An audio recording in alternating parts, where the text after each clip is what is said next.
Selamat datang di channel Ngurah Mega. Pada kesempatan ini saya akan menjelaskan tentang algoritma selection sort. Pada sesi ini saya akan menjelaskan secara singkat beserta implementasinya pada bahasa pemrograman C++. Baik, kita mulai dari penjelasan dulu. Pengertian dari algoritma selection sort.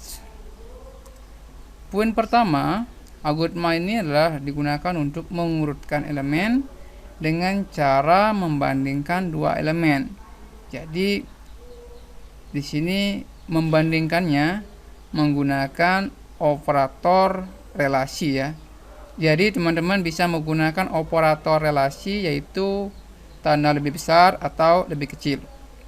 Poin keduanya, pada saat melakukan perbandingan, jika ditemukan elemen yang memiliki nilai yang lebih sesuai dengan nilai elemen yang sebelumnya, maka akan ditukarkan. Misalnya, jika kita melakukan pengurutan secara ascending, jika temukan nilai yang lebih kecil, maka nilai yang sekarang yang sudah dipegang ya, ditemukan lagi nilai yang lebih kecil, maka nilai yang lebih kecil itu akan diambil untuk menukarkan nilai yang sekarang. Begitu seterusnya sampai ditemukan nilai yang paling kecil dari sederetan value. Baik, seperti ini contohnya. Misalnya, implementasinya kita menggunakan array satu dimensi. Dalam array ini, jumlah elemennya ada 8, mulai dari index yang ke-0 sampai dengan index yang ke-7. Di index yang ke-0 itu bernilai 44, berikutnya 55, kemudian 12, 42, 94, 18, 6, dan 67. Nilai ini sudah di random. Jadi sebelumnya nilainya belum terurut ya. Sekarang kita akan mengurutkan value-nya ini misalnya secara ascending atau dari kecil ke besar. Nah, prosesnya kurang lebih seperti ini. Nah, nilai yang pertama di deretan pertama ini nilainya masih random. Proses pertama yaitu nilai 44 yang ada di paling depan ini akan dibandingkan dengan value-value yang ada di belakangnya.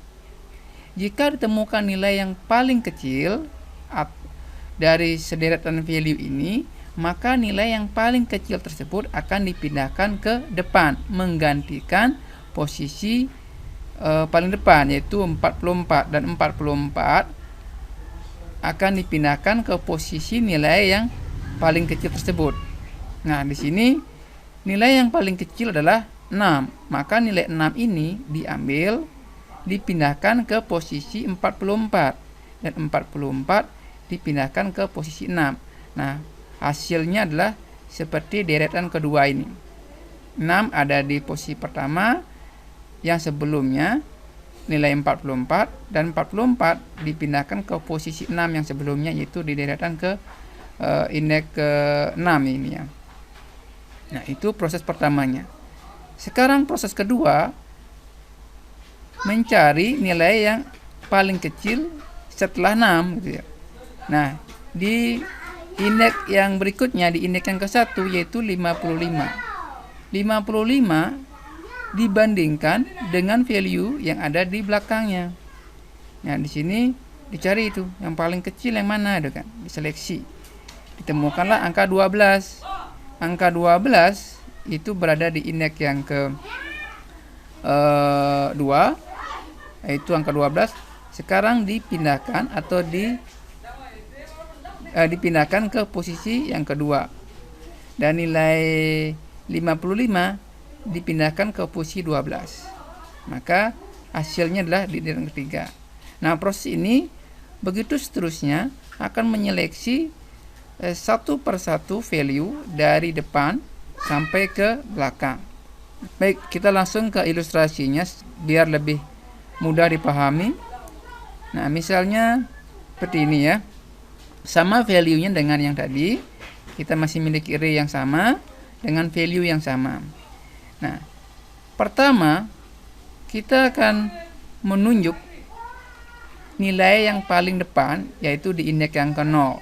Di indeks yang ke-0 bervalue 44. Nah, sekarang kita akan bandingkan dengan value yang ada di belakangnya. Nah, untuk membandingkan value yang ada di belakangnya, kita memerlukan sebuah variabel penunjuk, yaitu variabel J. Jadi variabel I sama variabel J ini digunakan untuk menunjuk dua value, gitu kan? Namun J dia akan menyeleksi satu persatu value dari indeks yang pertama yang dia tunjuk sampai di indeks yang terakhir, sedangkan I tetap menunjuk di indeks yang pertama.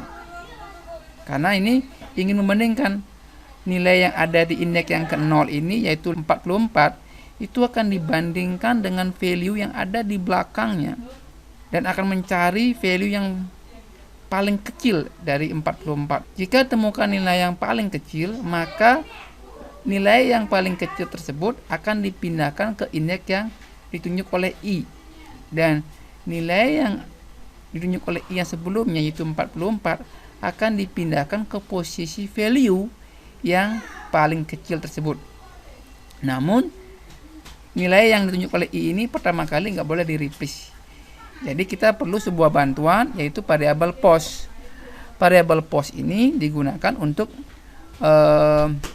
menyimpan sementara nilai yang dianggapnya paling kecil. Nah, karena nilai I ini dianggap paling kecil pertama kali, maka nilai I ini yang bernilai 44 kita simpan dulu ke post. Nah, sekarang di post sudah berisi value 44. Nilai 44 ini sekarang yang akan dibandingkan dengan value-value yang ada di belakangnya. Nah, sekarang nilai yang ditunjuk oleh J, yaitu bervalue 55, dibandingkan dengan 44. Nah, di sini nilai 44 tentunya masih lebih kecil dari yang ditunjuk oleh J. Nah, sekarang J menunjuk di indeks yang ke-2, kemudian bervalue 12. Nah, nilai 12 dibandingkan dengan yang ada di post, yaitu 44. Tentunya J lebih kecil, sehingga nilai yang ada di post di replace dengan nilai yang ada di indeks ke J. Baik, sekarang J lagi bergeser di indeks yang ketiga. Nah, sekarang di indeks yang ketiga bervalue 42. 42 dibandingkan dengan yang ada di post, yaitu 12. Tentunya yang di post masih lebih kecil. J bergeser lagi di indeks yang keempat. Di indeks yang keempat bervalue 94. 94 dibandingkan dengan yang di post, yaitu 12. Tentunya 12 masih lebih kecil. Nah, proses ini terus mencari sampai ditemukan value yang lebih kecil dari yang ada di post. Nah, sekarang J sudah menunjuk di indeks yang ke-6 bervalue 6. Nah, sekarang 6 dibandingkan dengan 12. Tentunya 6 masih lebih kecil dari 12. Sehingga value 6 ini yang ditunjuk oleh indeks ke-6, yaitu di J, indeks yang ke J, akan mereplace value yang ada di post. Nah, sekarang J bergeser lagi dan sudah berada di indeks yang terakhir. Nah, karena sudah berada di indeks yang terakhir dan tidak ditemukan lagi nilai yang paling kecil dari yang di post, maka nilai yang di post yang bernilai 6 sekarang dipindahkan ke indeks yang ditunjuk oleh I, dan yang ditunjuk oleh I itu dipindahkan ke posisi angka 6 ini gitu loh. Maka proses pun selesai. Proses keduanya, nilai yang pertama sudah tentunya paling kecil ya. Proses yang kedua ini sekarang mulai dari indeks yang ke-1. Dan J-nya berada di sebelah dari indeks I. Kalau I berada di indeks yang ke-1, maka J ada di indeks yang kedua. Karena J itu rumusnya adalah posisinya itu I plus 1. Nah, sekarang indeks nilai yang ditunjuk oleh indeks yang ke I kita simpan dulu di pos. Nah, sekarang 55 nilai yang dianggap paling kecil. 55 dibandingkan dengan yang ditunjuk oleh J, yaitu bervalue 12 di indeks kedua.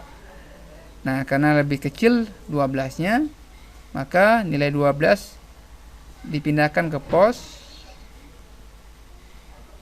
Nah, kemudian J bergeser di indeks yang ketiga. Nah, proses J ini melakukan seleksi ya. Satu persatu value diseleksi. Walaupun sebenarnya sudah tidak ada lagi ya, kalau kita sebagai manusia melihatnya tidak ada lagi value yang lebih kecil dari 12. Tapi algoritma ini tetap melakukan pencarian karena sudah seperti itu prosesnya. Ingat, komputer itu buta ya, jadi dia tetap melakukan pencarian sesuai dengan aturannya ya. Nah, sekarang J sudah berada di indeks yang terakhir dan tidak ditemukan lagi value yang lebih kecil dari 12, sehingga nilai yang di pos sekarang adalah yang paling kecil, yang sebelumnya posisinya di indeks yang kedua. Nah, sekarang dia dipindahkan ke indeks ke-1. Nah, dan nilai yang di indeks yang ke-1 yaitu 55 dipindahkan ke indeks yang kedua, yang dimana adalah posisi 12 sebelumnya. Ya, seperti itu ya. Maka proses yang kedua sudah selesai. Sekarang di proses yang ketiga. Nah, proses ketiga ini mungkin teman-teman sudah bisa memahami ya. Sekarang saya akan lebih percepat lagi tanpa saya jelaskan lagi ya.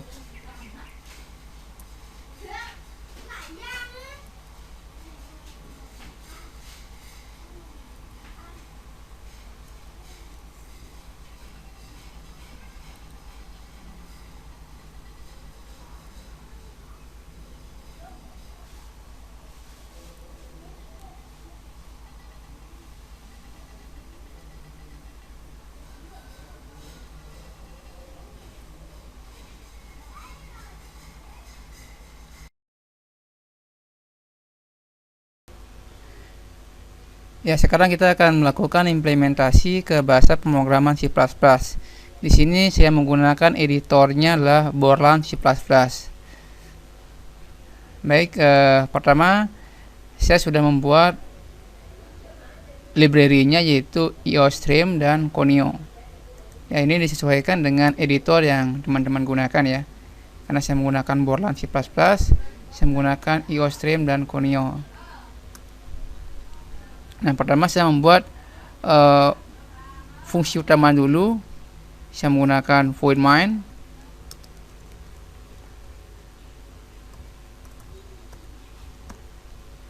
Kemudian kamusnya. Kamus di sini tentunya kita mendeklarasikan semua variabel, konstanta dan array itu semuanya di kamus ya. Jadi biar lebih rapi. Pertama saya membuat dulu konstanta. Konstanta ini berguna untuk menentukan jumlah elemen array-nya. Di sini saya membuat 8 elemen. Kemudian saya membuat variabel array-nya.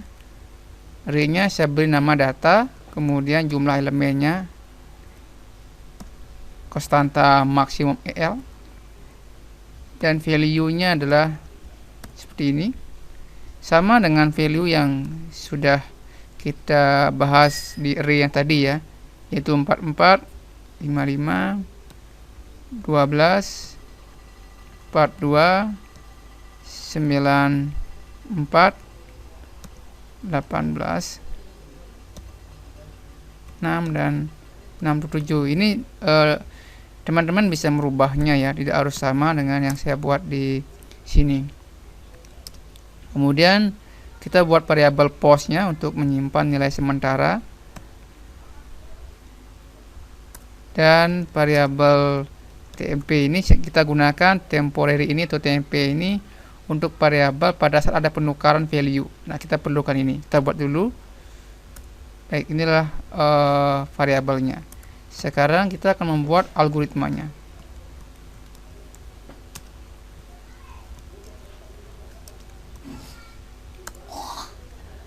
Nah, algoritma ini melakukan seleksi ya. Jadi satu persatu value itu dicek ya. Makanya kita memerlukan sebuah perulangan. Nah, di sini perulangannya saya menggunakan for karena sudah pasti ya, karena array itu sudah pasti jumlah elemennya, makanya saya menggunakan for. Pertama, kita buat variabel i-nya yang menunjuk nilai yang pertama, yaitu di indeks yang ke-0. Ini i-nya mulai dari indeks yang ke-0 dan i itu berputar selama i-nya itu lebih kecil dari maksimum elemennya. Nah, maksimum elemennya sudah dengan konstanta ya, dikurang 1.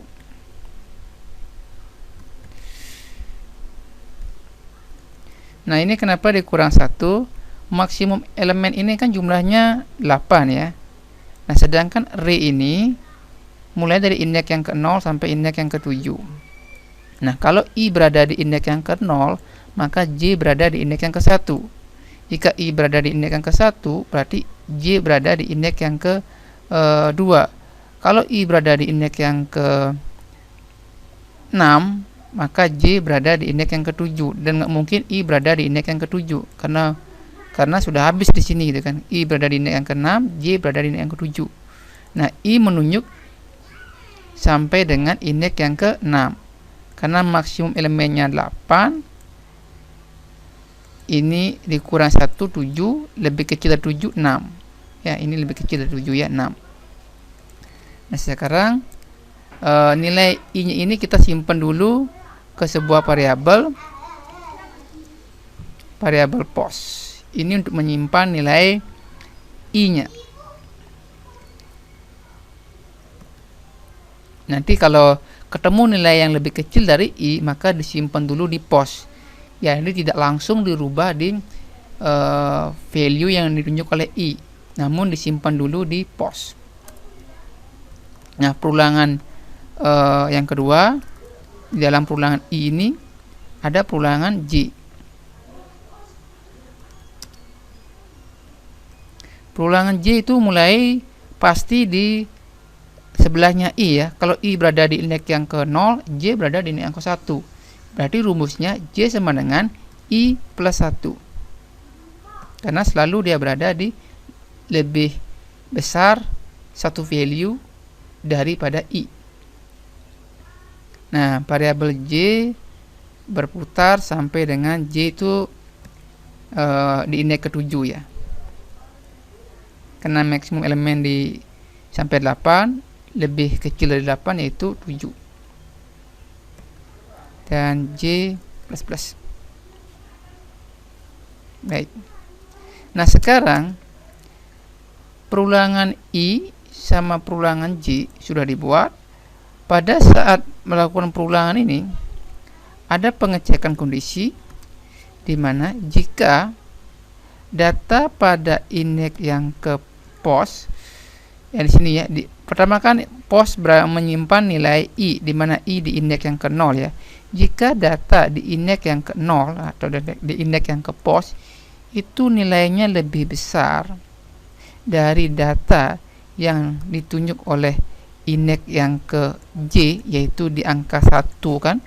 Pertama, post berada di indeks yang ke i, di mana i adalah 0 pertama kali. Kemudian j adalah i plus 1, berarti j sama dengan 1.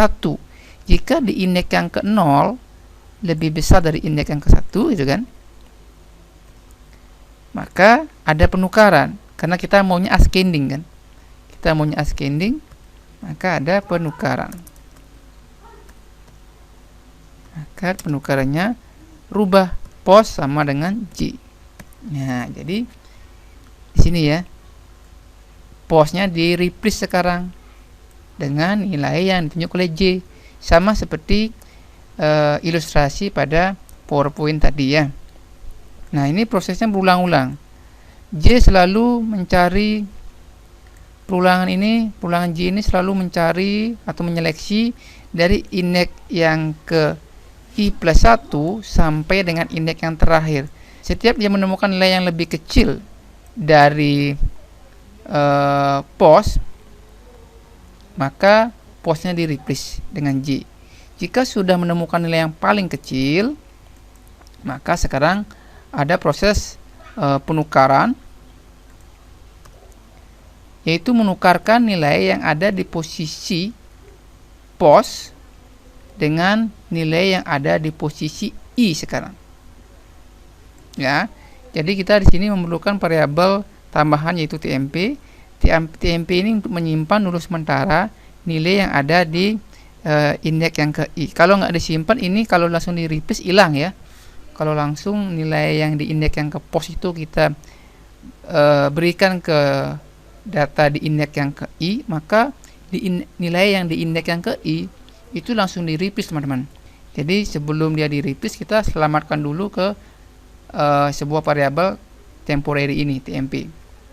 Kita sudah selamatkan nilai yang ada di indeks yang ke I ke sebuah TMP atau ke sebuah variabel temporary. Sekarang variabel yang ada di indeks yang ke I, itu yang ini berarti ya, 44 ini ya. Ini kan dia di I-nya di indeks yang ke 0. Nilai 44 ini saya replace dengan nilai yang sudah dianggap paling kecil gitu kan, yaitu data di indeks ke pos. Nah ya, kenapa di indeks yang ke pos? Karena nilai di indeks yang ke pos ini adalah hasil penelusuran perulangan J ini ya. Dia melakukan penelusuran, mencari nilai yang paling kecil, ketemu yang paling kecil, disimpan di pos. Nah sekarang nilai yang sudah ditemukan tersebut, yang paling kecil tersebut, kita pindahkan ke depan, ke indeks yang ke I gitu kan. Kita pindahkan dia. Nah kemudian yang di indeks yang ke I, yang sebelumnya itu kita pindahkan ke posisi di mana ditemukan nilai yang disimpan oleh pos ini gitu loh. Data yang di indeks yang ke pos sama dengan, nah kenapa TMP? Karena TMP ini sudah menyimpan, variabel TMP ini sudah menyimpan nilai yang ada di I. Sekarang I nya sudah di replace tuh, indeks yang di I itu sudah di replace dengan data yang di indeks ke pos. Nah sekarang data yang di indeks ke pos, kita isi nilai yang sudah disimpan di TMP, variabel TMP ini. Nah proses ini berulang-ulang ya, sampai semuanya sudah terurut. Nah itulah algoritma selection sort ya, atau selection sorting. Nah sekarang untuk membuktikan apakah datanya sudah terurut, saya akan membuat sebuah perulangan lagi untuk menampilkan ya, cetak array ya. Kemudian kita buat lagi perulangan untuk mencetak nilainya. Ini boleh I, boleh yang lain juga ya. Mungkin biar beda, kita pakai K misalnya ya. K sama dengan 0. K lebih kecil dari X elemen. K plus. Jangan lupa tambahkan GCH-nya. Di sini tambahkan dulu cout, line, dan GCH. GCH ini untuk break ya. Ini sebuah fungsi yang ada di library Conio. Nah ini algoritma selection sorting. Nah, untuk cobanya saya run.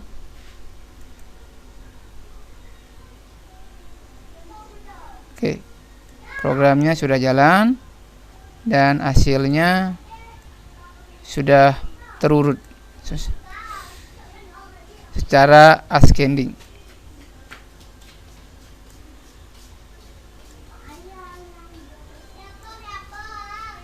Baik, itulah teman-teman algoritma selection sorting.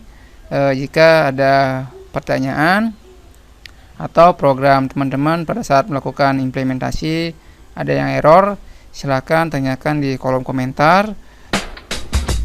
Sampai jumpa lagi pada sesi berikutnya.